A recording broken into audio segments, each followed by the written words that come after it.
한국 의료진 너무 감사합니다. 당신들은 영웅입니다. 내 딸의 생명의 은인인 당신들을 잊지 않겠습니다. 어떻게 하는 겁니까? 의료로 국가의 미래를 결정한다니요. 나는 이것을 믿을 수 없었습니다. 25년간 나는 국방, 인프라, 기술로 국가를 평가해 왔습니다. 의료는 부차적이었습니다. 하지만 그때 일어난 일이 있습니다. 한국이 세계 최고의 자본을 움직였습니다. 배터리가 아니라 의료로요. 산업이 아니라 생명으로요. 이것이 가능할까요? 한 국가가 정말로 의료 시스템만으로 인류의 미래를 바꿀 수 있을까요? 나는 이 의문을 풀기 위해 서울로 향했습니다. 그리고 거기서 본 것은 모든 것이 달랐습니다. 당신도 보고 싶지 않으신가요? 한국이 무엇을 준비했는지 말입니다. 그런데 정말로 일어났습니다. 그 순간 나는 그 자리에 있었습니다. APC 폐막식, 세계 최고의 자본가들이 모인 회의장에서 말입니다. 나는 에드워드 하딩입니다. 25년간 전쟁터를 돌아다니며 인명구조와 의료 시스템을 구축해왔던 사람이고 지금은 국제보건안보연구소에서 국가 단위의 의료 체계를 분석하는 일을 하고 있습니다. 런던에서 태어났고 싱가포르에 살고 있습니다. 나는 데이터로 세계를 읽습니다. 감정이나 직관 따위는 사치입니다. 팩트만이 존재한다고 믿었죠. 25년간 국방, 인프라, 기술로 국가를 평가해왔습니다. 의료는 부차적이었습니다. 그런데 이건 불가능했습니다. 하지만 일어났습니다. 60조 원이 움직였습니다. 한 국가의 전액 투자가 한국으로 향했습니다. 그날 내 모든 분석이 무너졌습니다. 왜입니까? 왜 배터리가 아니라 바이오입니까? 왜 기술이 아니라 의료입니까? 이건 투자 발표가 아니었습니다.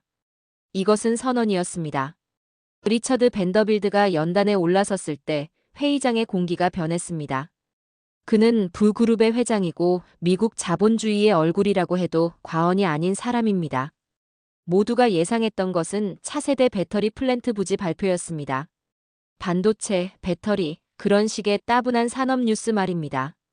기자들의 펜이 준비되어 있었고 증시 분석가들은 이미 시뮬레이션을 맞춰놓고 있었습니다. 그런데 그의 첫 문장부터 달랐습니다. 나는 한국에서 미래를 보았다. 그 순간 전장에서도 느껴봤던 정적이 회의장을 휩쌌습니다. 모두가 숨을 참고 있었습니다. 그리고 그 다음 문장이 나왔습니다. 60조 원 전액을 한국에 투자하겠습니다. 바이오메디컬 허브 건설에. 회의장이 떠나갈 듯 요동쳤습니다.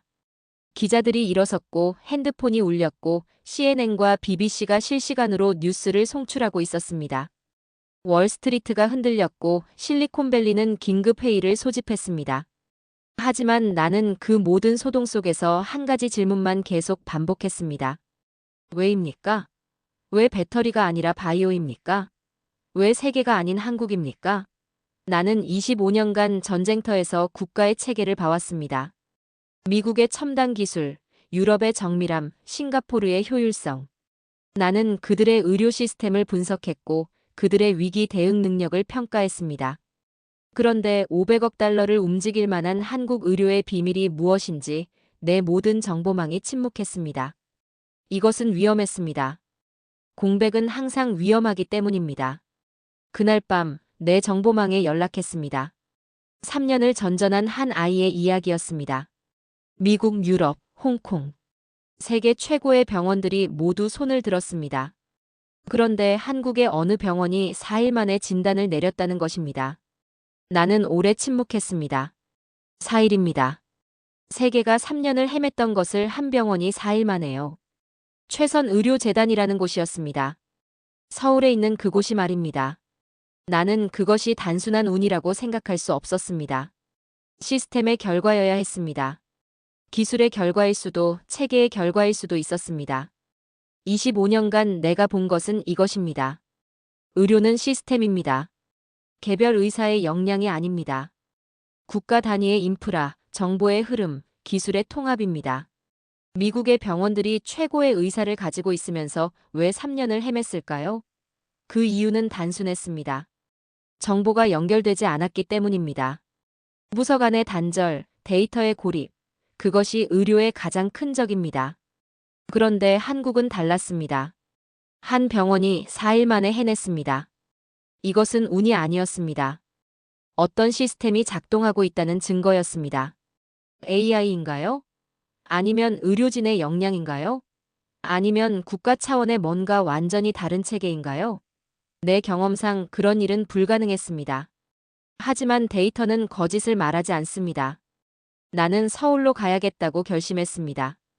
25년간 전쟁터로 다니며 생과 사의 경계에서 국가를 봐온 이 몸이 이번에는 병원을 조사하러 가는 것입니다.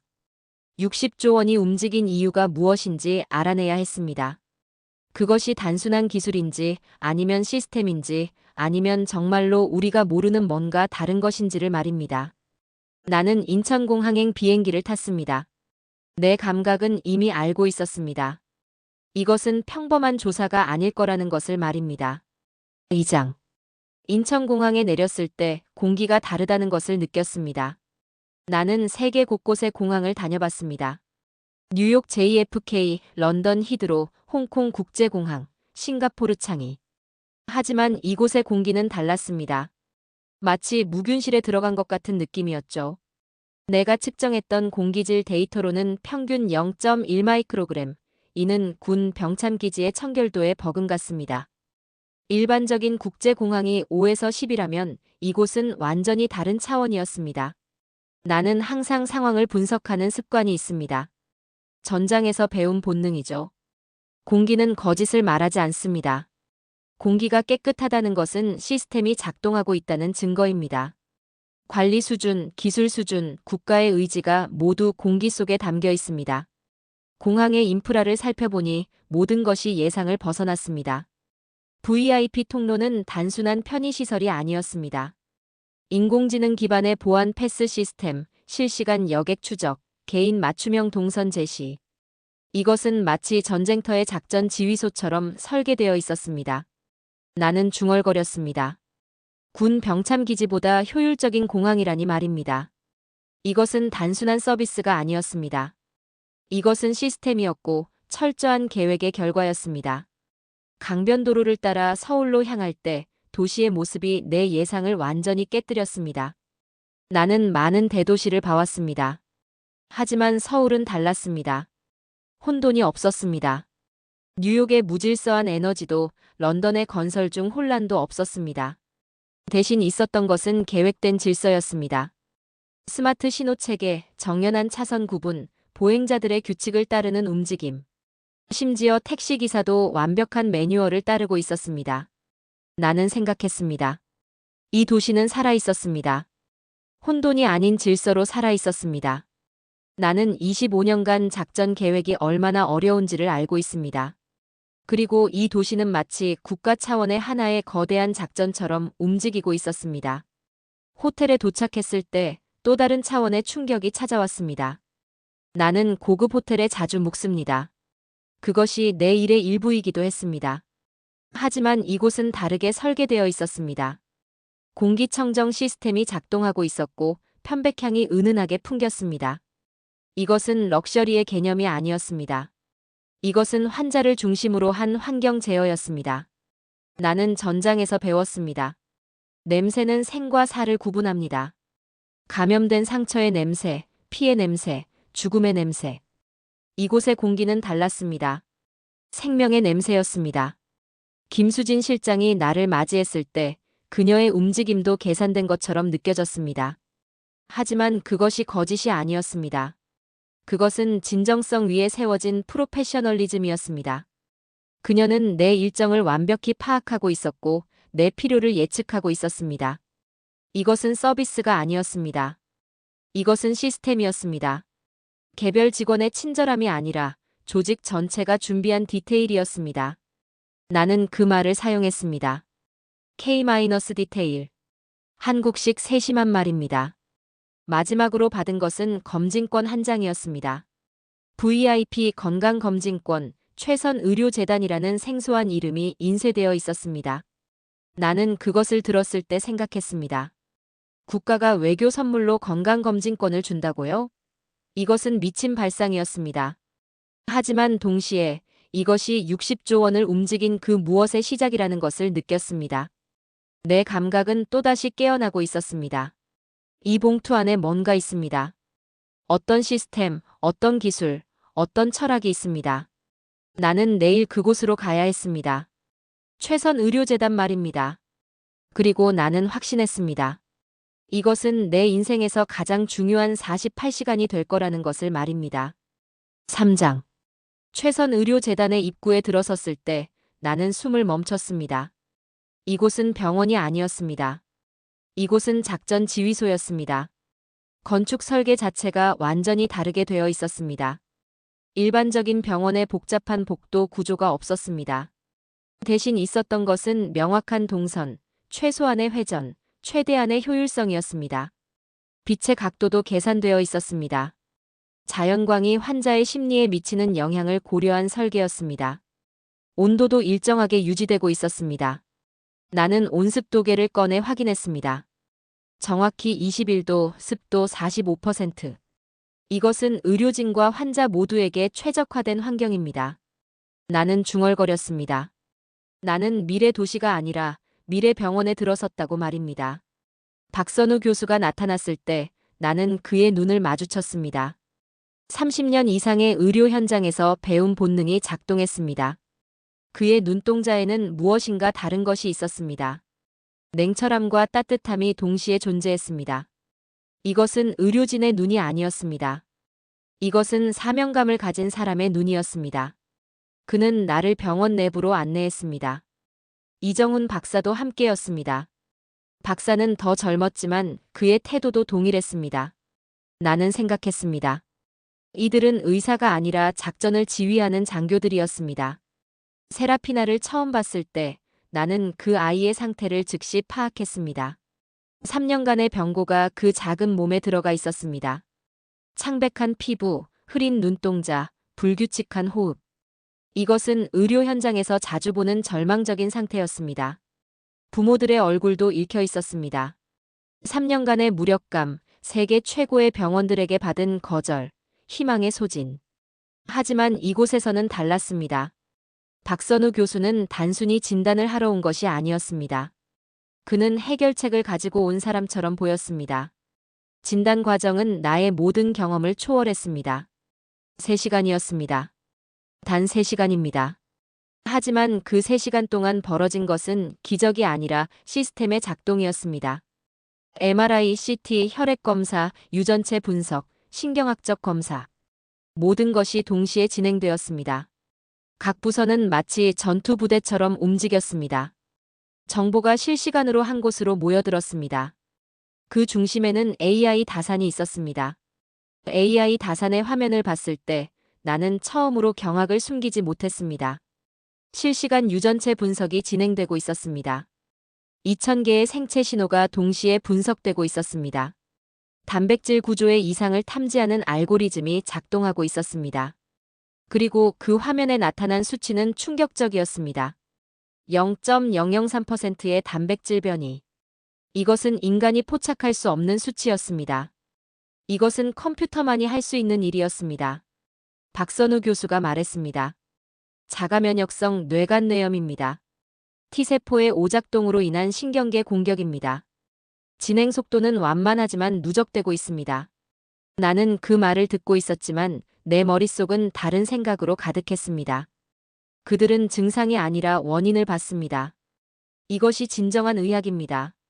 3년을 헤맨 세계 최고의 병원들은 증상만 보고 있었습니다. 하지만 여기서는 원인을 찾았습니다. 4일 만에요. 이정훈 박사가 다음을 말했습니다. 우리는 치료 계획을 수립했습니다. TCRX17B라는 새로운 면역 조절 방식입니다. 나는 그 용어를 이해하지 못했습니다. 하지만 이해할 필요가 없었습니다. 중요한 것은 그들이 확신을 가지고 있다는 것이었습니다. 이것은 실험이 아니었습니다. 이것은 준비된 계획이었습니다. 세라피나의 상태가 급속히 변했습니다. 첫 진단 이후 단 몇 시간 만에 아이의 산소 포화도가 상승했습니다. 정상치인 98%에 도달했습니다. 심박수도 안정화되었습니다. 부모들이 울고 있었습니다. 하지만 그들의 울음은 아직 확신이 아니었습니다. 절반의 희망과 절반의 두려움이 섞여 있었습니다. 그들은 이미 3번의 절망을 경험했기 때문입니다. 하지만 나는 달랐습니다. 내 분석적 관찰력은 이미 결론에 도달했습니다. 이곳은 기술이 아니라 철학의 차원에 있었습니다. 그들의 눈, 그들의 말투, 그들의 움직임. 모든 것이 환자를 먼저 본다는 신념으로 가득했습니다. 이것은 의료 시스템이 아니라 인간에 대한 존경심의 표현이었습니다. 나는 내 보고서에 적을 첫 문장을 이미 떠올리고 있었습니다. 그들은 환자를 숫자가 아니라 사람으로 보고 있었다. 나는 25년간 의료 현장을 봐왔습니다. 하지만 이렇게 완벽한 시스템을 본 적이 없었습니다. 기술과 인간성이 완벽하게 조화를 이루는 곳 말입니다. 나는 호텔로 돌아가면서 생각했습니다. 60조 원이 움직인 이유가 이제 이해가 됩니다. 이것은 투자가 아니라 미래에 대한 베팅입니다.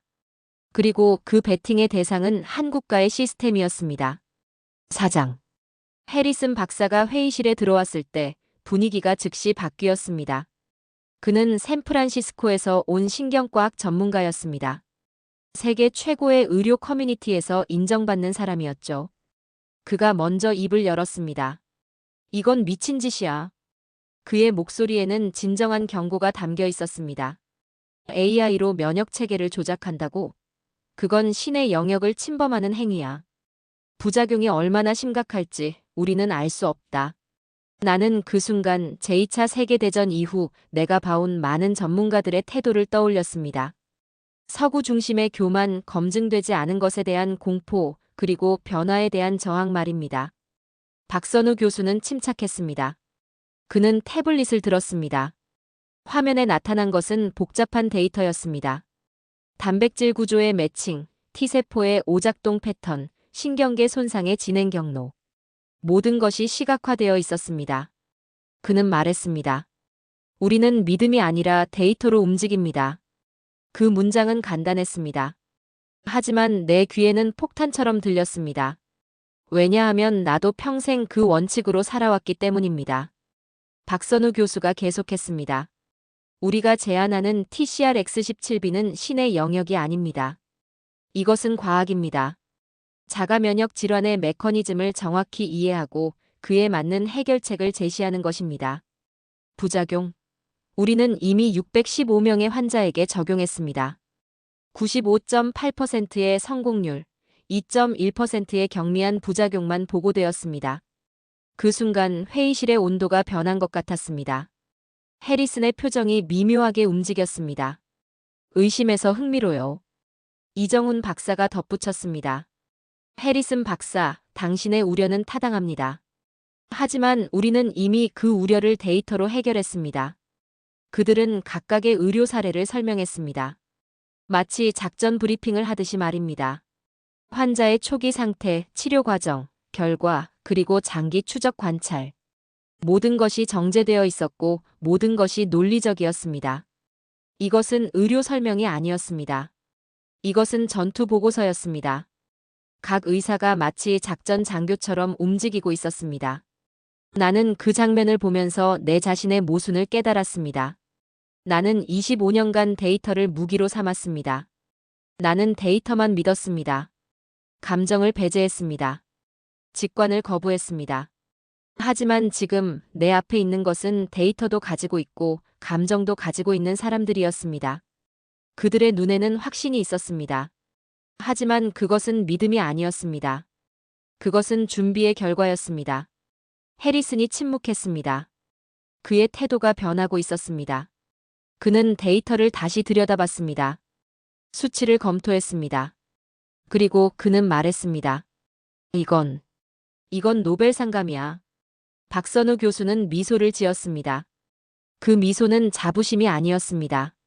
그것은 책임감의 미소였습니다. 그는 대답했습니다. 노벨상이 아니라 생명입니다.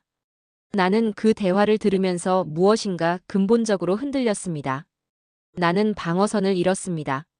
내가 평생 지켜온 냉철함의 벽이 균열이 생기고 있었습니다. 그들은 나를 이기지 않았습니다. 그들은 단순히 데이터로 말했을 뿐입니다. 하지만 그 데이터 뒤에 있는 것은 인간의 의지였습니다. 기술이 냉정해야 한다는 나의 신념과 기술 뒤에 인간성이 있어야 한다는 그들의 신념이 부딪혔습니다. 그리고 나는 패배했습니다. 아니, 그것은 패배가 아니었습니다. 그것은 각성이었습니다. 회의가 끝난 후 나는 호텔로 돌아갔습니다. 샤워를 했습니다. 뜨거운 물이 내 피부를 적셨습니다. 나는 생각했습니다. 25년간 나는 전쟁터에서 생명을 지켜봤습니다. 하지만 나는 생명을 구하는 방법을 모르고 있었습니다. 내가 본 것은 죽음과 절망이었습니다. 하지만 이곳에서 본 것은 희망과 기술의 결합이었습니다. 이것은 나의 경험 범위를 완전히 넘어섰습니다. 내 노트북을 열었습니다. 보고서를 쓰기 시작했습니다. 하지만 이번에는 다르게 시작했습니다. 객관성이 아니라 증언으로요. 나는 25년간 냉정함으로 세계를 봐왔다. 하지만 오늘 그 냉정함이 깨졌다. 그리고 그것이 좋은 일이라는 것을 깨달았다. 나는 그 문장을 다시 읽었습니다. 에드워드 하딩, 냉철한 분석가가 쓴 문장이 아니었습니다. 이것은 인간이 쓴 문장이었습니다. 5장. 새벽 3시, 캠 수술실에 불이 켜졌습니다. 나는 그 순간을 목격했습니다. 이것이 진정한 전쟁이라는 것을 말입니다. 무진동 휠체어가 천천히 움직였습니다. 세라피나가 탄 그것은 단순한 휠체어가 아니었습니다. 이것은 우주기술이 의료에 응용된 결과물이었습니다. 0.001mm의 진동도 없는 완벽한 안정성을 갖추고 있었습니다. 왜냐하면 한 번의 진동이 한 생명의 종말을 의미할 수 있기 때문입니다. AI 다산이 작동했습니다. 화면에 나타나는 것은 단순한 의료 데이터가 아니었습니다. 2000개의 생체 신호가 실시간으로 분석되고 있었습니다. 혈압, 심박수, 산소 포화도, 뇌파, 신경계 반응, 면역세포의 움직임. 모든 것이 동시에 모니터링되고 있었습니다. 그리고 각각의 신호는 다음 단계의 지시를 결정했습니다. 이것은 병원이 아니었습니다. 이것은 지휘소였습니다. 병원 전체가 하나의 전장 네트워크처럼 작동하고 있었습니다. 박선우 교수가 중앙에 섰습니다. 이정훈 박사가 그의 옆에 있었습니다. 간호사들, 기술자들 모두가 자신의 위치에서 정지 상태였습니다. 마치 전투를 앞두고 있는 특수부 대원들처럼 말입니다. 그리고 12시간의 작전이 시작되었습니다. TCRX-17B 제거 작전 말입니다. 혈액순환 시스템이 작동했습니다. T세포를 선택적으로 낚아채는 혁신적인 프로세스였습니다. 이것은 병원균을 죽이는 항생제 같은 것이 아니었습니다. 이것은 오작동하는 면역세포만을 정확히 제거하는 것이었습니다. 마치 외과 수술처럼 정밀했습니다. 하지만 이것은 메스가 아니라 나노 기술과 AI가 하는 일이었습니다. 시간이 흘렀습니다. 모니터의 숫자가 떨어졌습니다. 처음엔 천천히였습니다. 하지만 시간이 지날수록 속도가 증가했습니다. 각 숫자가 떨어질 때마다 모두의 심장도 함께 내려앉았습니다. 나는 숨을 참고 있었습니다. 나는 전쟁을 수없이 봤습니다. 하지만 이런 전투는 처음이었습니다. 왜냐하면 여기서 싸우는 것은 총이 아니라 기계였고 병사가 아니라 의사였고 목표가 파괴가 아니라 생명 구출이었기 때문입니다. 6시간이 지났습니다. 절반입니다. 모니터의 수치는 50%를 넘었습니다. 제거 효율이 95%에 도달했습니다. 하지만 아직 끝이 아니었습니다. 더 정밀한 작업이 남아 있었습니다. 99% 이상의 정확도로 마지막 1%를 제거해야 했습니다. 한 번의 오차가 환자의 면역 체계 전체를 붕괴시킬 수 있었기 때문입니다. 9시간이 지났습니다. 모니터의 수치가 99를 넘었습니다. 99.5%, 99.7%, 99.8%. 각 단계마다 의료진의 집중도가 높아졌습니다. 나는 박선우 교수의 얼굴을 봤습니다. 그의 이마에는 땀이 맺혀 있었습니다. 이것은 자신감이 아니었습니다. 이것은 책임감의 무게였습니다. 그 아이의 생명이 그의 어깨에 얹혀 있다는 것을 그는 알고 있었습니다. 11시간이 지났습니다. 거의 다 왔습니다. 모니터가 99.99를 표시했습니다. 목표 달성입니다. 하지만 아무도 움직이지 않았습니다. 모두가 그 수치가 유지되는 것을 지켜보고 있었습니다. 1분, 2분, 3분. 그 수치가 떨어지지 않았습니다. 안정화되었습니다. 침묵이 회의실을 감쌌습니다. 그러나 그 침묵은 폭발보다 컸습니다. 나는 전장에서 많은 침묵을 봐왔습니다. 죽음 이후의 침묵, 절망의 침묵, 무의미의 침묵. 하지만 이 침묵은 달랐습니다. 이것은 완성의 침묵이었습니다. 이것은 기적의 침묵이었습니다. 해리슨이 중얼거렸습니다. 이건 노벨상감이야. 하지만 아무도 웃지 않았습니다. 아무도 박수를 치지 않았습니다. 대신 박선우 교수가 천천히 눈을 감았습니다. 그는 기도를 하고 있었습니다. 이것은 기술의 승리가 아니었습니다.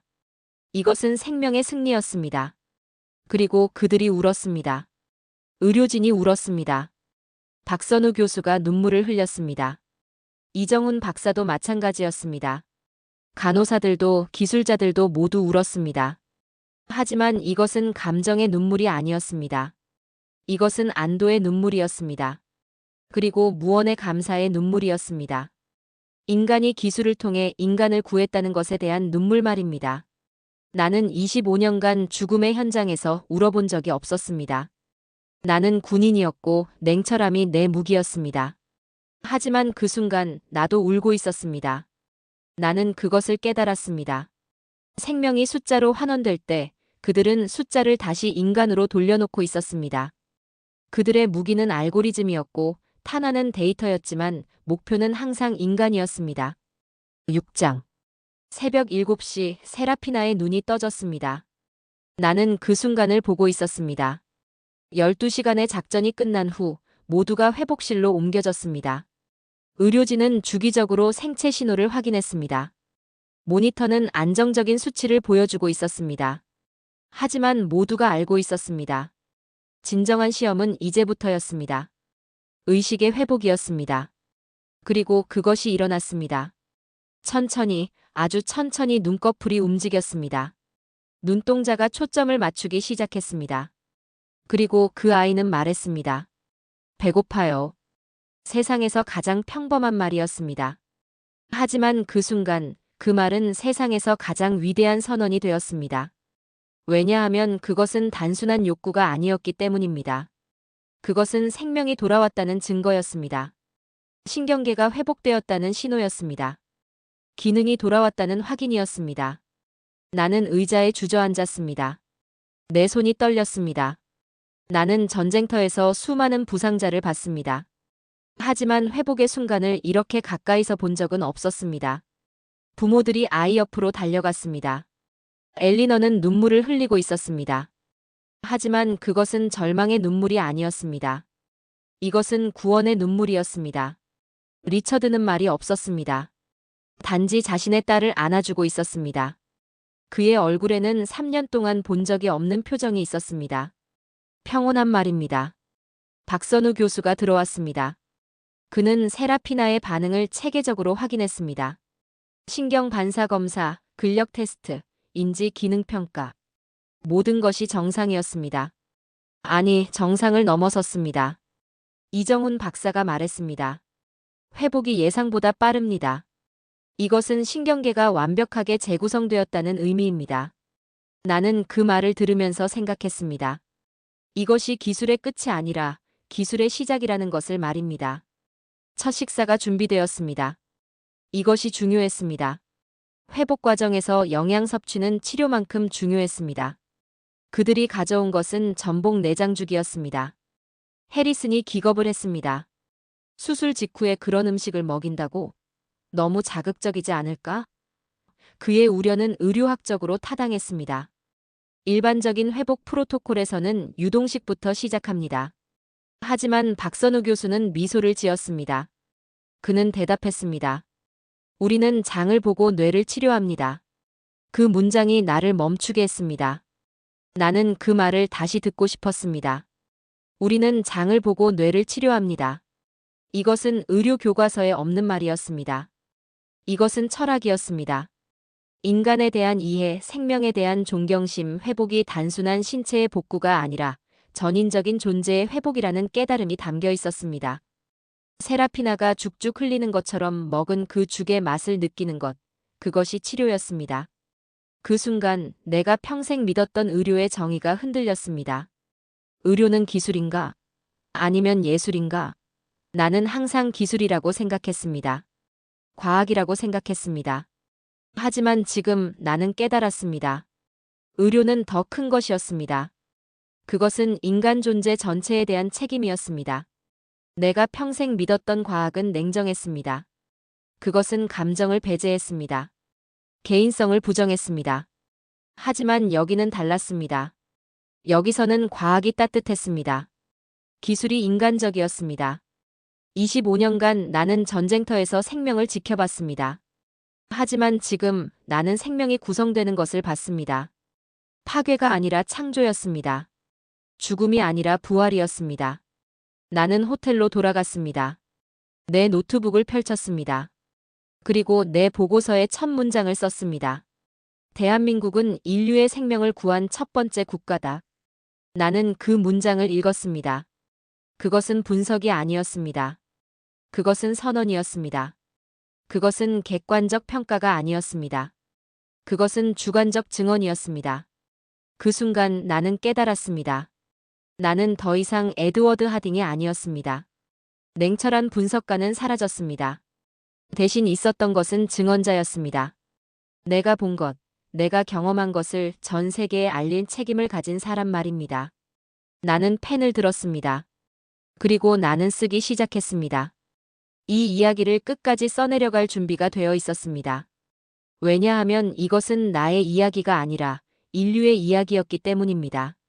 7장. 일주일이 지났습니다. 서울에서의 그 치열한 날들이 지나갔습니다. 세라피나의 회복은 놀라울 정도로 빨랐습니다. 신경계가 완전히 재구성되었고 뇌 기능이 정상화되었습니다. 의료진은 그것을 설계된 기적이라고 불렀습니다. 하지만 나는 그것이 기적이 아니라 시스템의 결과라는 것을 알고 있었습니다. 리처드와 엘리너는 몇 번이나 나에게 감사를 표했습니다. 하지만 나는 그들에게 말했습니다. 감사하지 말고 세계에 알리라고 말입니다. 그리고 리처드는 결심했습니다. 그는 다시 APC 폐막식의 연단에 설 것이었습니다. 이번에는 배터리가 아니라 진실을 말하기 위해 말입니다. 나는 기자석에 앉아 있었습니다. 싱가포르의 컨벤션 센터, 세계 최고의 기자들이 모여 있는 그곳에서 말입니다. CNN, BBC, 블룸버그, 로이터. 모두가 같은 질문을 하고 있었습니다. 리처드 밴더빌드가 무엇을 발표할 것인가? 배터리 플랜트인가? 반도체 투자인가? 하지만 아무도 예상하지 못했습니다. 그가 말할 것이 무엇인지. 리처드가 연단에 올라섰습니다. 그의 표정은 일주일 전과 달랐습니다. 일주일 전에는 절박함이 있었습니다. 3년의 절망이 그의 얼굴에 새겨져 있었습니다. 하지만 지금 그의 얼굴에는 평온함이 있었습니다. 그리고 무언가 더 큰 것이 있었습니다. 책임감 말입니다. 그는 말했습니다. 일주일 전 나는 한국에 도착했습니다. 나의 딸을 위해서입니다. 그곳에서 나는 기적을 보았습니다. 하지만 그것은 기적이 아니었습니다. 그것은 시스템이었습니다. 기술과 인간성이 완벽하게 결합된 시스템 말입니다. 회의장이 조용해졌습니다. 기자들의 펜이 움직였습니다. 따라서 나는 결정했습니다. 부그룹의 향후 10년간의 모든 투자 전략을 변경하겠습니다. 배터리가 아닙니다. 반도체도 아닙니다. 나는 한국에 60조 원을 투자합니다. 바이오메디컬 허브 건설을 위해 말입니다. 왜냐하면 이것이 진정한 미래이기 때문입니다. 인간의 생명을 구하는 산업이 진정한 미래입니다. 회의장이 폭발했습니다. 기자들이 일어섰습니다. 핸드폰이 울렸습니다. 실시간으로 뉴스가 송출되고 있었습니다. 월스트리트가 반응했습니다. 도쿄 증시가 움직였습니다. 런던 금융시장이 요동쳤습니다. 이것은 단순한 투자 발표가 아니었습니다. 이것은 산업의 방향 전환이었습니다. 한 명의 자본가가 만든 지진이었습니다. 나는 기자석에 앉아서 그 모든 것을 지켜봤습니다. 그리고 내가 깨달은 것이 있습니다. 나는 더 이상 분석을 할 수 없다는 것이었습니다. 나는 증언을 해야 했습니다. 나는 메모장을 펼쳤습니다. 그리고 적었습니다. 한국, 인간의 미래를 설계한 첫 국가. 그것이 내가 할 수 있는 모든 것이었습니다. CNN의 기자가 나를 찾았습니다. 당신은 에드워드 하딩이 맞습니까? NATO 출신의 의료 전문가. 나는 고개를 끄덕였습니다. 당신이 한국에 있었습니까?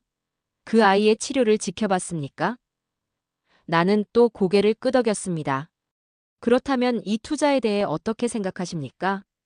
그 순간 내가 대답하는 방식이 나의 인생을 바꿀 것이라는 것을 느꼈습니다. 나는 말했습니다. 나는 25년간 전쟁을 봤습니다. 나는 의료 시스템을 분석해왔습니다. 하지만 한국에서 본 것은 단순한 의료 시스템이 아니었습니다. 그것은 철학이었습니다. 기술이 인간을 위해 봉사하는 곳. 그런 곳은 세계에 없었습니다. 이 투자는 단순한 비즈니스가 아닙니다. 이것은 인류의 미래에 대한 베팅입니다. 그 순간 나는 내 인생의 보고서를 쓰고 있다는 것을 알았습니다. WHO에 제출할 보고서, UN에 제출할 보고서, G20에 제출할 보고서. 하지만 그보다 더 중요한 것은 인류에 제출할 보고서였습니다. 미래 세대가 읽을 보고서 말입니다. 그리고 나는 깨달았습니다. 리처드가 10년짜리 배터리 산업 대신 100년짜리 생명 산업을 택했다는 것이 무엇을 의미하는지 말입니다. 이것은 패턴의 변화였습니다. 자본이 처음으로 인간의 편에 선 순간이었습니다. 이윤이 아니라 생명이 중심이 된 순간이었습니다. 그리고 그것이 가능하게 만든 나라가 한국이었습니다. 8장. 인천공항의 활주로는 조용했습니다. 나는 전용기에 올라타기 전 마지막으로 서울을 바라봤습니다. 일주일입니다. 단 일주일이 나의 인생 전체를 바꿔놓았습니다. 25년간 구축한 냉철함, 데이터로 세상을 읽는 방식, 감정을 배제한 분석의 논리. 모든 것이 여기서 균열이 생겼고 새롭게 재구성되고 있었습니다.